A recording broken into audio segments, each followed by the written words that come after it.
Well, it is morning, Saturday morning, April 25th, and Scout and I are going for a walk back in the woods today. And the goal today is really some pre-season or more pre-season turkey scouting. I went out this morning and around 5:30 and started using my calls, and I was getting answered by some gobblers, so that confirms that they are still back here. But they have moved from where they traditionally roost this year, which is typically these big white pines here. And there was another spot a little further down they like, and then there's another spot right behind the house. And those three spots traditionally are where they hang out. But now they've moved a little further back into the woods, and I think I know where they are. So one of the things I want to do is confirm that. And that's easy enough to do. You just look under the trees you think they're in and look for a lot of turkey crap and feathers. The other thing we're looking for is bare spots on the forest floor where they've raked all the leaves away with their claws so that they can look for insects and seeds and things. So we find a lot of spots like that, and that'll also help confirm where they've been hanging out. So that coupled with, I want to pick a couple spots now that I want to hunt in a couple weeks. So when I come out here early in the wee hours of morning or whatever, I know right where I want to go. There's no confusion looking for that perfect setup. I'll get me 3 or 4 good spots, and then I'll be able to use those when turkey season starts. So these are the trees I'm talking about. You can see these big white pines here, and they're pretty tall, pretty big stout trees. So for a bird that can weigh up into 20 pounds or more, those big branches up there make perfect perches. So they'll roost off of the ground, keep them safe from predators.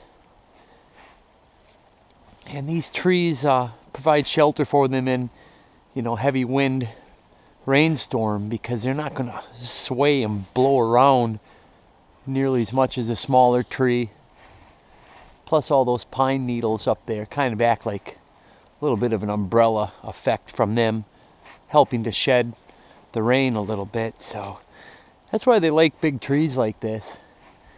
And not only that, on this hillside faces south, so when the sun peeks up over the hills on the other side of the river, this spot gets, these trees and the tops of these trees, I should say, get sunlight really early in the morning.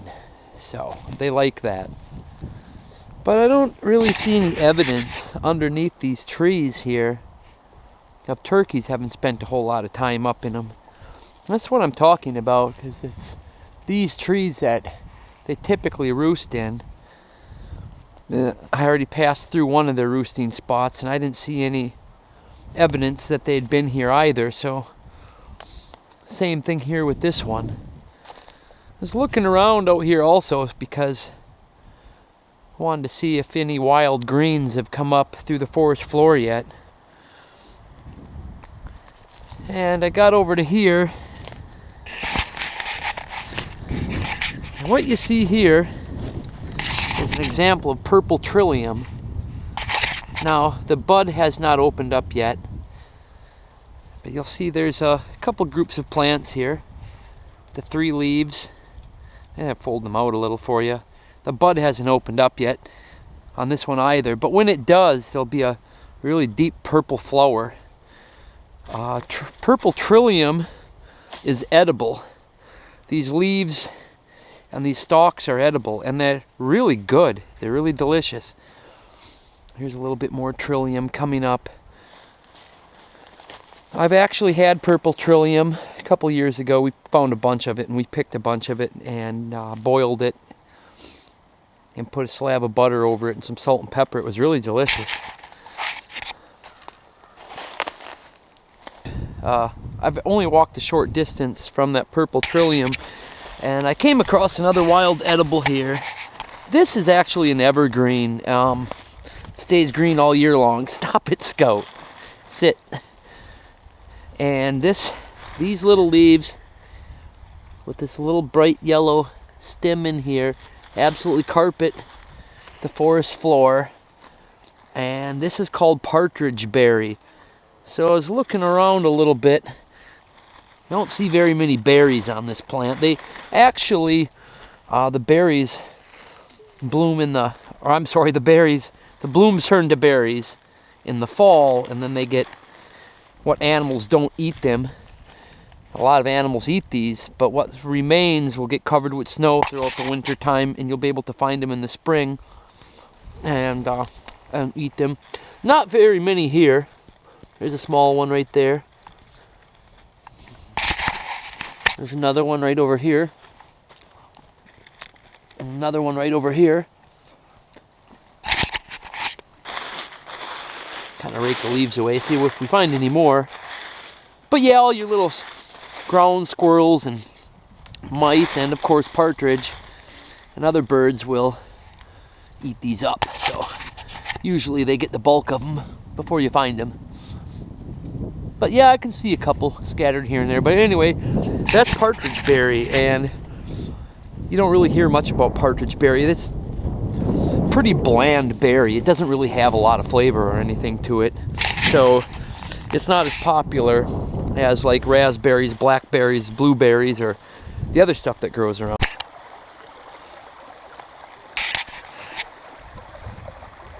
Well, Scout and I are down by the brook.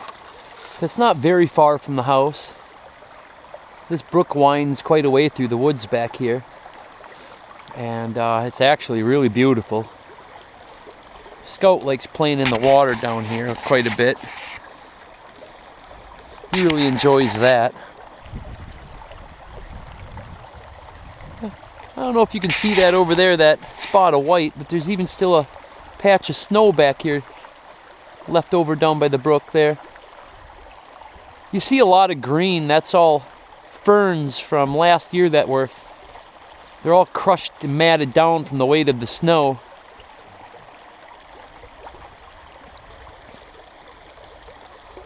There's a spot of snow over there as well.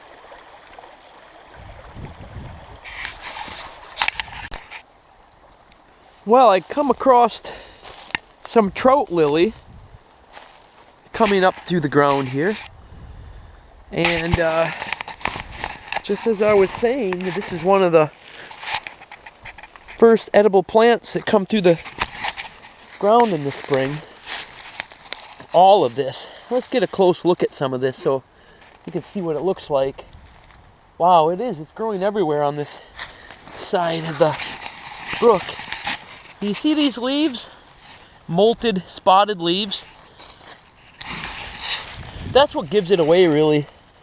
It's trout lily. Here's a good one. And it's called that because it kind of, the spots, I guess, must have given somebody the idea it resembled the scales and skin of a trout. But these leaves are edible. And they kind of got like a slightly sweet taste to them. They're really good. Almost like a slightly sweet green bean taste almost. But here in a few short weeks, these trout lilies will develop these beautiful little yellow flowers. And this entire plant actually is edible, except for the blossoms. But the yellow blossoms are another good giveaway that you found trout lily. And more than just the leaves, if you bear with me just a moment, put this GoPro on. If you dig up the trout lily to the root, see if I can find them. An example for you. These are pretty small yet. Let's see here.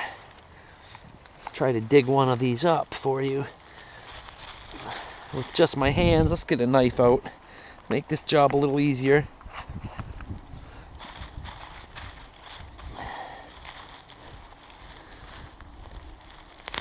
They're kind of delicate, but so you can't just pull these up. But the trout lily have these little corns on the root. I'll show you that here in a second. I've got several of examples of it. Here are the, if you take a look, there's these little bulbs at the root. See that? I'll take these over to the brook and rinse these off. But these little bulbs are also edible. Put this knife back. Bear with me just one moment.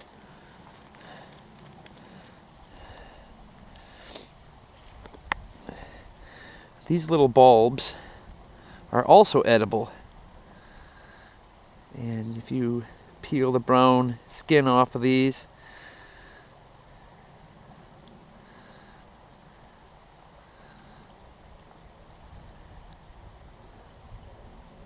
these are pretty good. These are pretty good too. So what you end up with is basically this little thing. And these are pretty good. They're kind of starchy. Almost like a reminiscent of a potato, eating a bit of raw potato. But it's just another springtime edible plant. This is just one of the few plants that are first to come up in the spring that are edible. And you can imagine that if you were living back in the days of the hunter-gatherer, you would have spent all of the winter primarily existing on meat. So when you see a hillside like this, or a brook bank, I'm sorry, like this covered with trout lily, you know, you got a nice feast of greens here. Yeah, it's everywhere. We'll have to make a trip back so you can get a look at the blossoms. Oops. All right, Scout, let's go.